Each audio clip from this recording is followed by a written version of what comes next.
Apakah kalian sedang khawatir? Apakah kalian sedang ragu? Apakah kalian takut jika gagal? Kemudian kecewa? Jangan khawatir.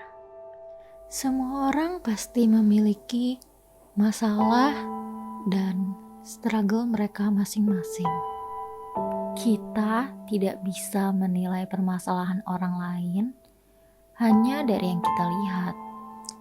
Entah penyebabnya dari internal seperti orang-orang terdekat ataupun dari orang-orang yang bahkan mungkin tidak mengenal kita. Bahkan mungkin kita merasa justru orang terdekatlah yang paling bisa menyakiti kita. Mungkin kita tidak benci mereka, tetapi hanya kecewa. Kecewa karena tidak sesuai dengan ekspektasi kita. Sedih, kecewa.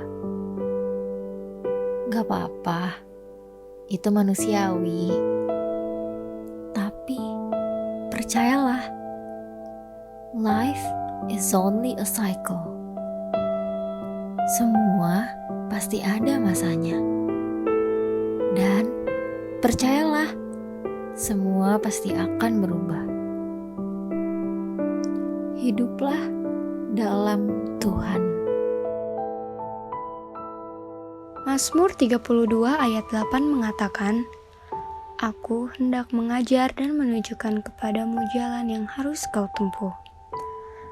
Aku hendak memberi nasihat. Mataku tertuju kepadamu.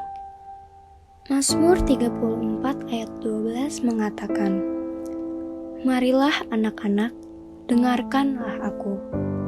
Takut akan Tuhan akan kuajarkan kepadamu. Mazmur 34 ayat 14-15 mengatakan, Jagalah lidahmu terhadap yang jahat dan bibirmu terhadap ucapan-ucapan yang menipu. Jauhilah yang jahat dan lakukanlah yang baik. Carilah perdamaian dan berusahalah mendapatkannya. Mazmur 34 ayat 18 mengatakan, Apabila orang-orang benar itu berseru-seru, maka Tuhan mendengar dan melepaskan mereka dari segala kesesakannya.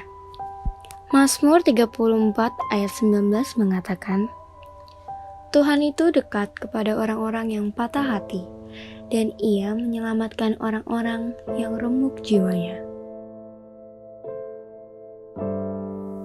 Serahkan semua masalah kita kepada Tuhan. Namun jangan lupa untuk tetap berusaha dan berbuat kebaikan. Percayalah pada waktu Tuhan, sebab Ia tahu apa yang terbaik untuk kita. Masih sedih dan kecewa? Terima, maafkan, move on, dan tentunya hiduplah dalam Tuhan. Karena tantangannya tidak akan mudah, karena tidak ada pertumbuhan dalam zona nyaman. Di balik kesempatan kita untuk mencapai sesuatu yang besar, ada tantangan yang besar yang terkadang kita tidak siap menjalaninya.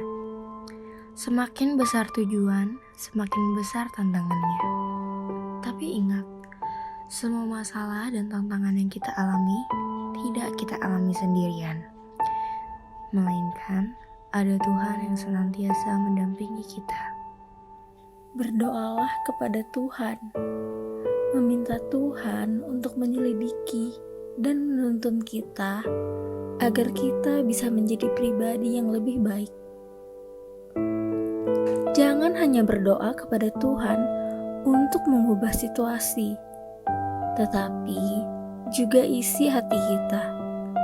Seperti Daud berdoa kepada Allah. Mazmur 139 ayat 23-24 mengatakan, Selidikilah aku ya Allah dan kenalah hatiku. Ujilah aku dan kenalah pikiran-pikiranku. Lihatlah, apakah jalanku sarong, dan tuntunlah aku di jalan yang kekal. Janganlah takut dan janganlah khawatir jika kita hidup dalam Tuhan. Sebab aku yakin bahwa penderitaan zaman sekarang ini tidak dapat dibandingkan dengan kemuliaan yang akan dinyatakan kepada kita